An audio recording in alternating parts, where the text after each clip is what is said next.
Hello and नमस्कार। मैं वैशाली गोगी आप सभी का स्वागत करती हूँ हमारे चैनल पर। दोस्तों, कोरोना वायरस महामारी से जुड़ी बहुत सारी खबरें और अपडेट्स होती हैं, जैसे कि कोरोना वायरस की रफ्तार धीमी पड़ रही है, लेकिन नया स्ट्रेन आ रहा है, नए स्ट्रेन की वैक्सीन चाहिए और साथ ही में ये वैक्सीन बहुत ज्यादा घातक और खतरनाक है। वैक्सीनेशन के बाद कोरोना की रफ्तार धीमी है और कोरोना जल्द ही खत्म होगा, लेकिन कोरोना वैक्सीनेशन के बाद भी केसेस बढ़ रहे हैं, लगातार मृत्यु दर बढ़ रही है, कोरोना की दूसरी लहर आ सकती है।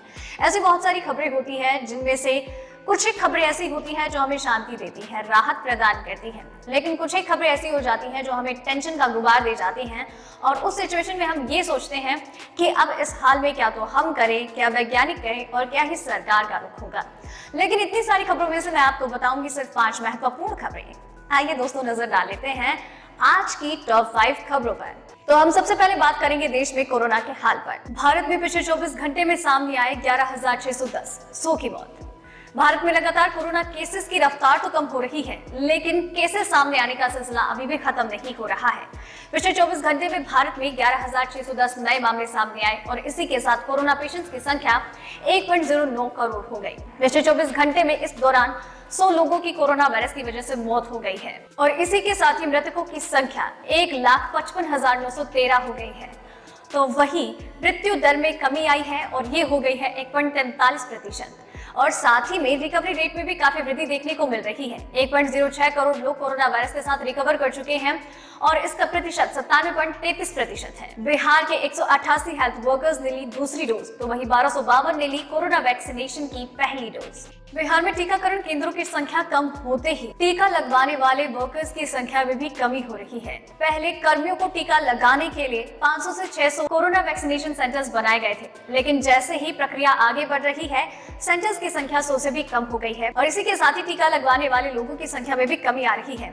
अब 188 लोगों ने कोरोना वैक्सीनेशन का दूसरा डोज लिया है, तो वहीं इसी दौरान 1252 लोगों ने कोरोना की पहली डोज पाई है। इसी के साथ ही आपको बता दें, शाम 7 बजे तक मिली रिपोर्ट्स के अनुसार वैक्सीन लगवाने वाले लोगों की संख्या में लगातार कमी देखी जा रही है और वहीं 188 स्वास्थ्य कर्मियों को कोरोना वैक्सीनेशन की दूसरी डोज दी गई और इस दौरान सभी को कोविशील्ड वैक्सीन का टीका लगाया गया है। तीसरी अपडेट, क्या सीरम इंस्टीट्यूट को कोरोना वैक्सीन की 10 लाख डोज लौटाएगा साउथ अफ्रीका?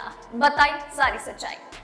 दरअसल लगातार ऐसी बातें सामने आ रही थी कि साउथ अफ्रीका ने सीरम इंस्टीट्यूट की जो कोरोना की वैक्सीन ली है कोविशील्ड, उसकी 10 लाख डोजेस को वो वापस देने वाला है। इतनी सारी खबरों के बीच में साउथ अफ्रीका के स्वास्थ्य मंत्री ने संसद में इस बारे में अपनी सारी बातें कही है। उनका कहना ये है कि हाल फिलहाल में बहुत सारी खबरें चल रही है, बहुत सारी बातें हो रही है। उनके बाद में बस यही कहना चाहूंगा कि सीरम इंस्टीट्यूट के द्वारा हमने जो 10 लाख कोरोना की डोज पाई थी, हमने वो ना तो सीरम को वापस की है, ना ही भारत सरकार को। ये हमारे मंत्रालय में ही सुरक्षित रख दी गई है और उसी के माध्यम से ये वैक्सीन उन देशों तक पहुंचाई जाएगी जो पहले ही कोरोना वैक्सीन का स्टॉक कर रहे हैं और इसके साथ ही लगातार वैक्सीनेशन का कार्य भी शुरू होगा। अगर ये यहाँ पर कारगर साबित नहीं हुई है, इसका मतलब ये कतई नहीं है कि साउथ अफ्रीका की सरकार के द्वारा वो वैक्सीनेशन वापस से सीरम को पहुंचा दिए जाएंगे। चौथी अपडेट, साउथ अफ्रीका में बिना अप्रूवल वाली वैक्सीन लगेगी हेल्थ वर्कर्स को। फ्रांस में एक दिन में 586 संक्रमितों की मौत। लंबे इंतजार के बाद आखिरकार साउथ अफ्रीका की सरकार ने वैक्सीनेशन प्रोग्राम को शुरू करने का फैसला ले ही लिया है और इसके लिए जॉनसन एंड जॉनसन की अनअप्रूव्ड वैक्सीन का इस्तेमाल किया जाएगा और इससे कई लोग हैरान हैं।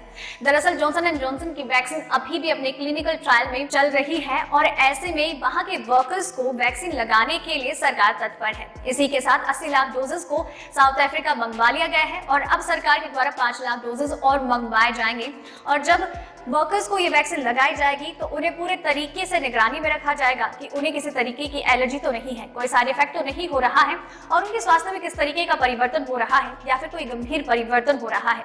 आपको बता दें कि इस दौरान लगातार संक्रमितों के मामले सामने आ रहे हैं, तो वहीं 724 संक्रमितों के सामने आने के बाद 586 लोगों की मौत भी हो गई है। पांचवी अपडेट, नेपाल भारत से खरीदने जा रहा है 20 लाख और डोज और पाकिस्तान अभी भी खैरात के भरोसे।